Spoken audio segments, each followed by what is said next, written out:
Hello, everybody, and welcome to the Resilient Leadership Podcast, where everything we talk about is aimed at helping you to lead with a greater sense of calm, greater sense of clarity and conviction, even in the midst of VUCA times, right? Volatility, uncertainty, complexity, and ambiguity. And VUCA lives on even as the pandemic starts to wane. And I am Bridgette, and I'm joined by my wonderful co-host, Irvin Nugent. And Irvin, what's our topic today?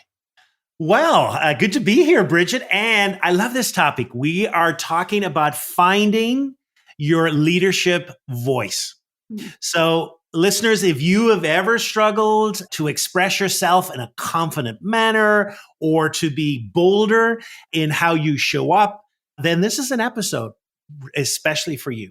Now, there is a very famous coach called Marshall Goldsmith, and a few years ago, he had a really interesting book. At least the title I loved was very interesting. It was Mojo, how to get it, how to keep it, and how to get it back if you've lost it. Yeah. And what I love about that title is the acknowledgement that as we go into our leadership lives and life in general, it ebbs and wanes. We're not always at tip-top confidence. And sometimes we lose our mojo.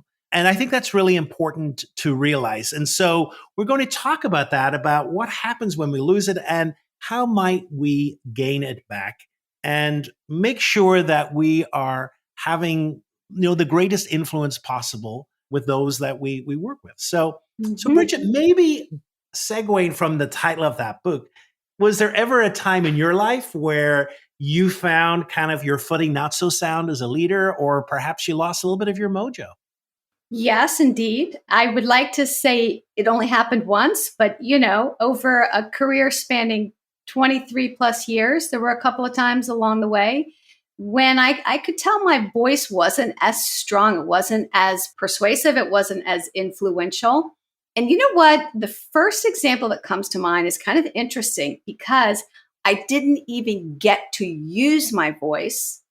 And so here's what happened.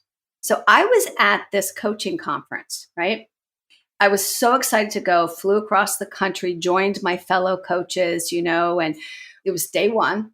And we were being led by the facilitator. It was just really interesting content, right? And all these questions started coming to my mind. And I was sitting with a colleague of mine. She and I had kind of met up early and, we had a collegial kind of friendship going. And I started raising my hand, right? Like I had a million questions. And the facilitator called on everyone in front of me, beside me, and behind me. But never once did he call upon me for a question. Wow. To the point I started feeling incredibly marginalized, right?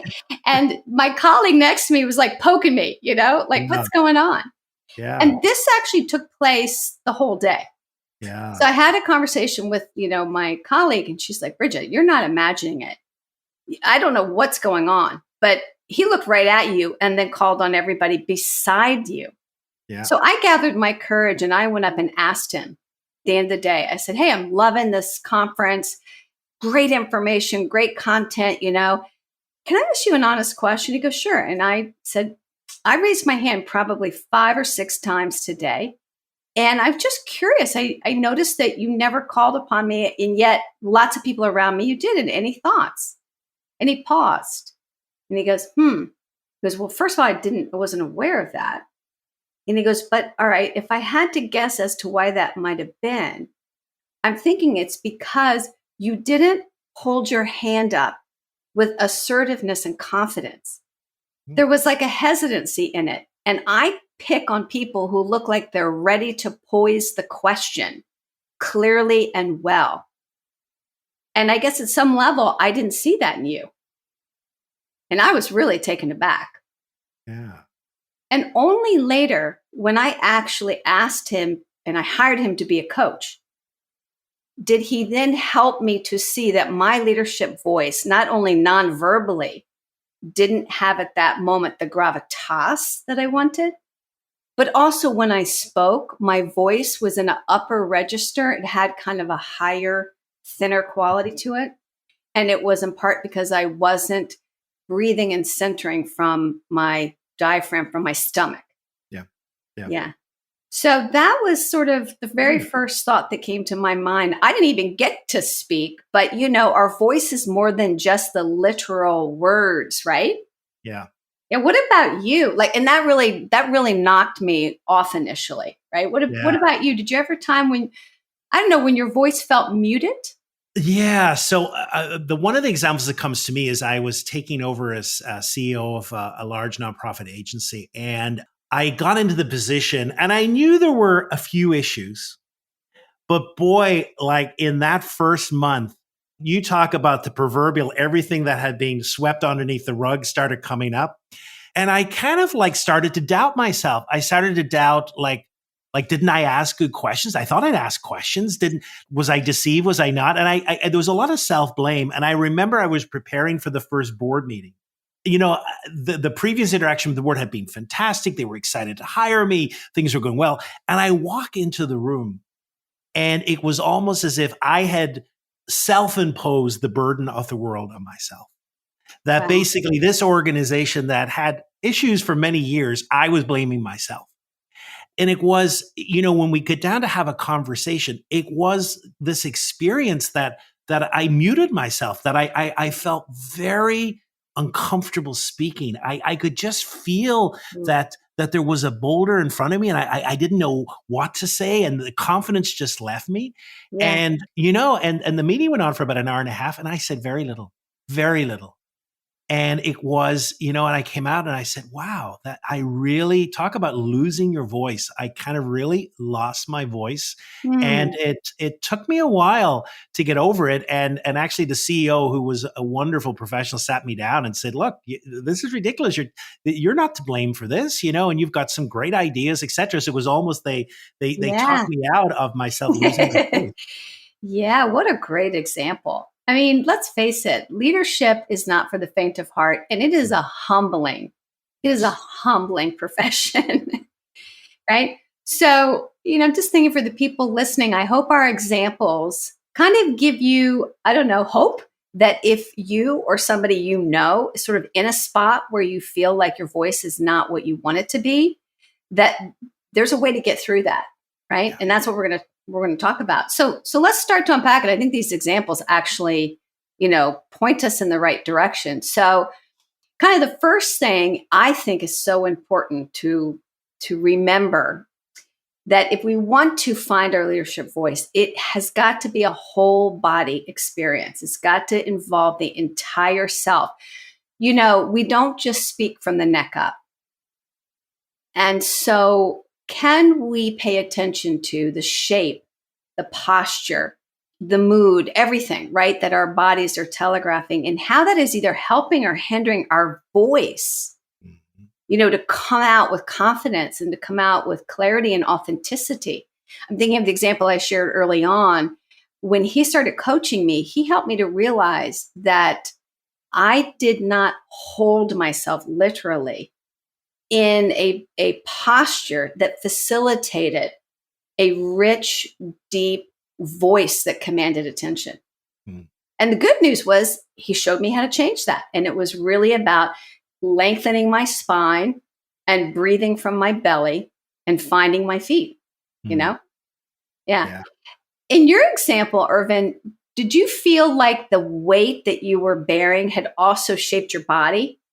Yeah, I often think, Bridget, if I had a video like of that, I think that weight, it's interesting the way I describe it, because the more I think about it, there is a heaviness, and that heaviness was Yeah. almost, I think it's probably too much to say it was crushing me, but it was Yes. imposing itself, and I felt it was restricting me. I was not free. And Yes. that was a real burden. Yeah. And then it just reinforces itself, right? Oh, It's like the totally. body gets shaped because of the way you're thinking. And then the shape of the body keeps that intact, right? Yes. Keeps it intact. Yeah. So, for those of you who are listening to this, this is kind of an interesting thing to think about. So, when people listen to podcasts, a lot of times they're walking or running, so if that's you, you might not be able to do this. But if you're listening and you're sitting in your office or in a chair, take a few seconds and do this. Collapse your spine. Just kind of slump in your chair and kind of let that spine kind of have a curve to it, and maybe even let the shoulders fall forward, right? We all slump from time to time, you know? And just in that really kind of slumped posture, imagine having to powerfully advocate for yourself. Mm. Or like you, Irvin, to go into a board meeting where there's a lot at stake and feel powerful and confident. It's hard when you are in a really slumped posture to access that. But then now shake that off. And if you just stand up nice and tall spine, open up across the chest, right? In that sort of tall, relaxed position, imagine what it would be like to advocate for yourself or to take a tough stand. So sometimes subtle shifts in the body make a big difference in the quality of voice. And remember that in all these episodes, we've been talking about anxiety and how anxiety lives in the body. It has a physiological aspect to it and it shapes us. Like, Irvin, when you are really anxious, what are you aware of happens in your body? Oh, so I begin to feel it first with my heart. So I feel a lot, a quickening of my heartbeat, a lot of tension around there. And then I can feel my shoulders closing and almost like wanting to protect myself and Yes. getting smaller. Yes. But Yeah. it really, for me, it's the heart and the tension around my heart. Yes. And that closing in, right? Yes. And so, whatever happens for you, and we all have a physiological response to anxiety. For some, it's like a knot in the stomach. Others, it's like their shoulders come up like to their ears, whatever the case, pay attention to the shape of your body under pressure and stress, because it is undoubtedly affecting your voice. And I know within 30 seconds in a coaching session, when I'm just on the phone with somebody and we just say, hello, how are you? How's your day? I can already tell through their voice, the tenor, the pace, the energy or lack thereof. I can already hear in their voice so much, right? Mm. And undoubtedly, the shape of their body is a part of that. Yeah, fascinating. Okay, so paying attention to the shape of our bodies, shifting that to support a more confident voice. But what about, because your example, I think, really ties into this, Irvin. What about the connection between the beliefs that we're harboring and the confidence of our voice? How does that Yeah. work? Yeah, it's really interesting. It's a really interesting question because, I think all of us have a belief system, and some of those beliefs are, we know them, we acknowledge them, it's how we act or value a system, but then some of them are below the surface. These, we could call them shadow beliefs. And these are, assumptions we make, and sometimes we're conscious, but most of the time we're not. We're unconscious of them, and they impact how we show up. They impact our behavior and Yeah. they influence it. And so therefore it's really interesting to kind of put some work in and kind of uncover what are these. Now, in leadership, I know, and you're probably the same as well, in coaching leaders, there are so many assumptions that come out and they influence us. And at times, we don't know that we're being governed by these assumptions. And it's like, Yeah. well, let's just stop here and really look at that. So like, for example, leaders should have all the answers. That's a common one. That's very common, that basically, if I'm a leader, then I better have answers to what's happening. And it's uncomfortable and it takes a lot of courage for a leader to say, you know what, I don't have an answer here. Or, for example, I need to wait until I have all the facts. And of course, you mentioned at the beginning, like VUCA. And we're in a world now where decisions have to be made sometimes with only 60% of the facts. We all have what I like to call a conflict story. And for some of us, conflicts are bad and they need to be avoided and they take away from a team. Or else decisions, how, we always have thoughts around how decisions should be made. And one of the common ones you get is that all decisions should be made by consensus. And, if a team's functioning well and everyone's voice is heard, then it's consensus. And that's, not necessarily the case. So, all of these really are important because I think they impact how we show up, they impact our bodies, and they impact our voices. Yeah. Now, in your story of your own personal example, I think I heard a shadow belief there, maybe a couple, right? Like it's kind of like, well, if it's going to be, it's up to me. Like Yep. the whole organization was on your shoulders, past, Absolutely. present, and future. Correct. Yes. Interesting. I had Yeah. a client once that had this shadow belief that you should only speak up when you have expertise on a subject. If you don't have expertise, it's not your job to speak up. Let the other people do Yeah. the talking. Yeah. And man, when she was in her senior leadership team meetings, she would really fall by the wayside a lot of times because, when you're on a senior leadership team, everybody's got expertise in a different domain. So there are going to be topics that's not your background. But then why have the meeting? I mean, everybody is still supposed to contribute, you know? Yeah. Yeah. So Yeah. she really had to find a way to move past that in order to find her voice, Yeah. in that team. Yeah. It's interesting as well. Maybe go back to a few episodes ago where we were talking about leadership and charism and being charismatic. I remember coaching a leader who really thought that to be effective leader that they needed to be extroverted and they needed to be the light, and that just wasn't them. There was such an intense struggle, this attempt to be extroverted when it really wasn't who they were. Yeah. And it was interesting, talking about that shadow belief. Well, why is it? Well, I have to be dynamic and I have to come up and have so much energy, etc. And I said, is that really you? Well, no. And so, okay. And I said, well, then what's your gifts? And Yeah. so then to really uncover what the giftedness is, well, my gift is that, the power of listening, the power to generate ideas that are so well thought out and succinct. I said, yeah. Yes. And Yeah. so that's what's going to empower you, not trying to be someone you're not.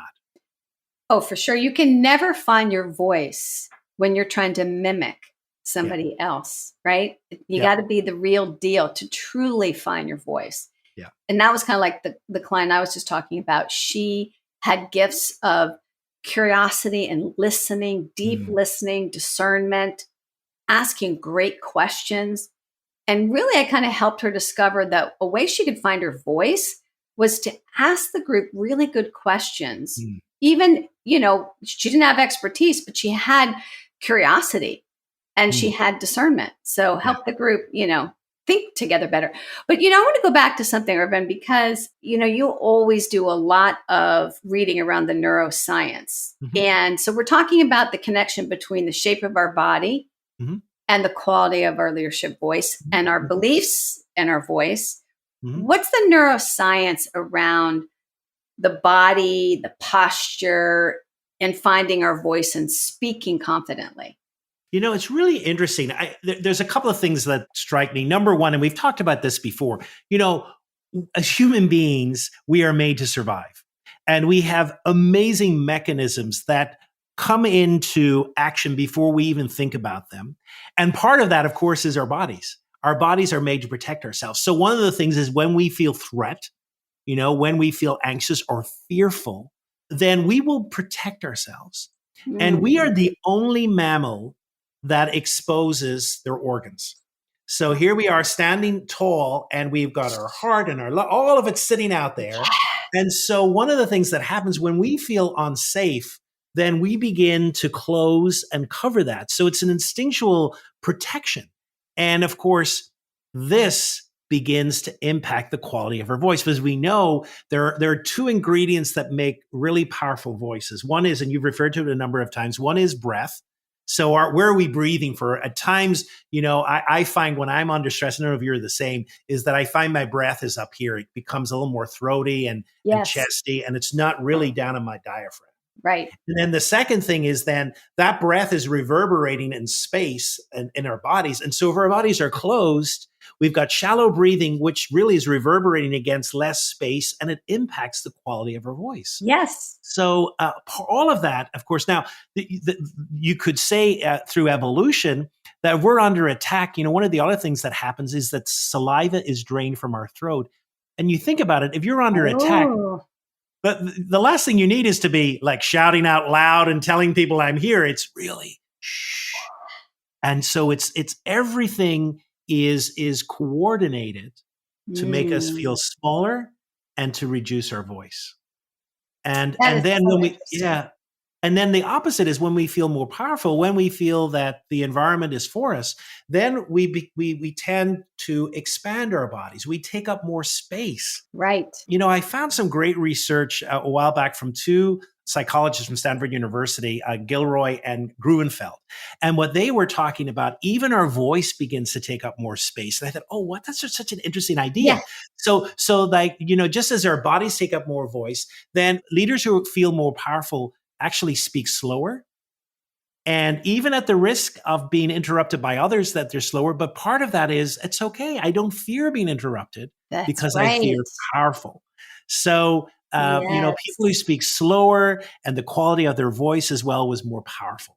So it's Oh, amazing how, our voice totally ties into the way our bodies show up. And do we feel power, or do we feel powerless in this situation?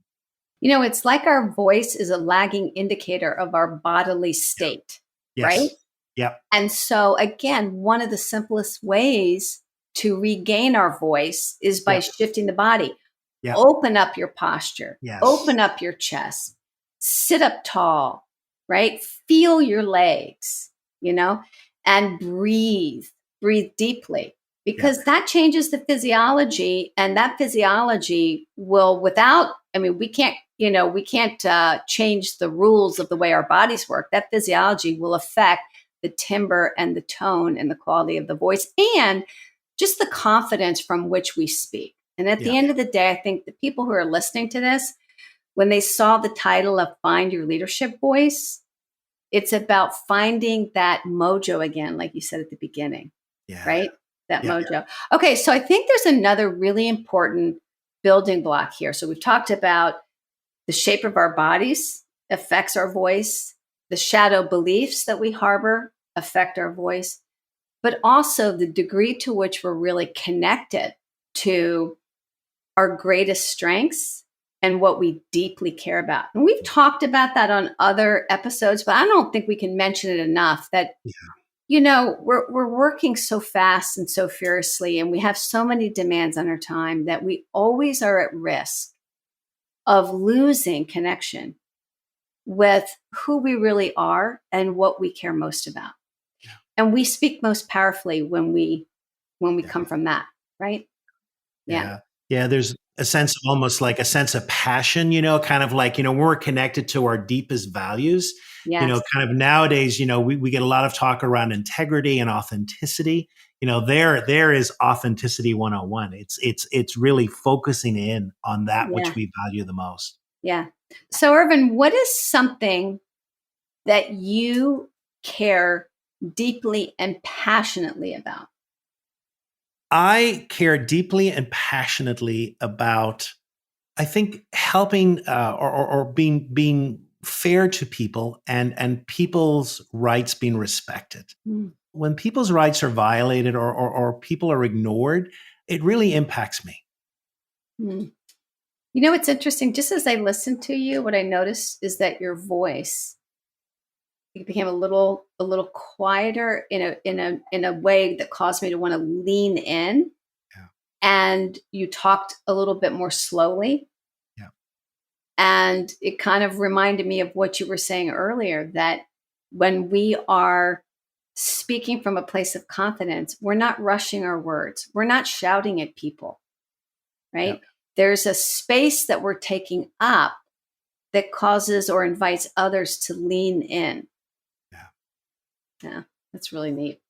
Yeah. So, I'm thinking back to the example of the client who had this shadow belief that, like, I should only speak when I have expertise. And Mm. it wasn't until she really realized that one of her biggest gifts was asking discerning questions that helped people think better. Like, she didn't really, how we don't really see the gifts that we have. She didn't really see Yeah. that as any big deal. Yeah. And then, it wasn't until she realized, oh yeah, so like that's one of my main gifts. And I can offer that even when it's not an area that I have 20 years of experience in. Yeah.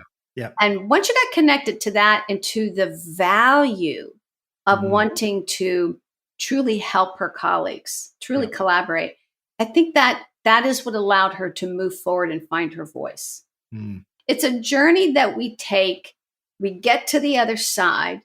Sometimes it's years that we are in this place of feeling confident and in touch with our mojo, but inevitably, life has a way of throwing us curveballs that can throw us off course. So this isn't a one-time journey, is it? No. And I mean, how many times have we talked about Bridgette? It was like, like if you were putting it around in February of 2019, thinking, my leadership's going so well. Well, coronavirus came and all of a sudden, whoa, and so this is it. This is the reality of leadership now. Perhaps not as dramatic as what we've gone through for the last couple of years, but the pace of change is quickening and the complexity is deepening.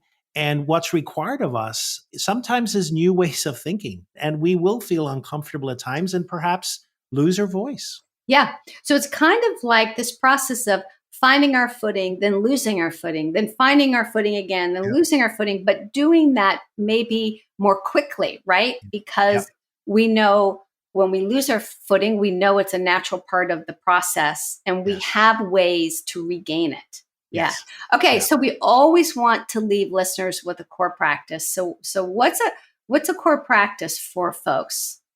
Well, a really interesting core practice to really embody everything we've been talking about today is one which is called embodying your length. And, we've talked about how whenever we feel triggered, whenever we feel anxious, etc., our body tends to close to protect itself. And so the reality is whenever we are facing challenging situations, maybe a difficult conversation, a situation where I have to speak up, that's challenging as well. It's only natural for our bodies to feel a little more closed. And so what we try and do is to do the opposite. So what would it mean and what would it look like for us to embody our length, to assume this tall, straight, upright posture, really going into our dignity as a human being, whenever you see someone who is very dignified, they have this beautiful posture, which is tall and erect. So then just exercising that, spending a few moments and really thinking about our dignity and our strength and our confidence, and just trying to stand tall, to straighten our spine, and to hold that for a few moments before we have that difficult conversation. And the wonderful thing about this, small changes can make a big difference. Absolutely. Especially to the quality of our conversation, to our communication. So just try that a few times. One of the things that I often find when we get out of bed in the morning, we have numbers of different choices. But I think a beautiful choice in the morning is just to get out of bed and to stretch a little and just to have an intention of taking a posture like this, embodying our length, to enter into the dignity of ourselves for the coming day. Because when we sleep, invariably our spine kind of settles, right? So just sort of stretching and finding that length is I hadn't thought about it being a morning practice, but I love that too, Irvin. That's wonderful. Yeah. All right. So there you have it. I mean, if you feel like maybe you've lost a little bit of your footing, a little bit of your leadership voice, we hope this conversation has been helpful. I know it has reminded me of some really important things. Irvin, thank you so much for the conversation. And if you know somebody who maybe you manage or is a colleague and they're not feeling as rooted in their confidence, share this episode. Our aim is, as we said at the beginning, is to help every leader to feel and to lead with a greater sense of calm, clarity, and conviction. And you can't do that if you can't find your voice, right? So on tap for next time is, I believe, a great topic on setting healthy boundaries. Am I right about that, Irvin? That's correct. Yep. All right. So we will see you folks next time, and take good care of yourself. And Irvin, have a great day. You too. Thanks, Bridgette.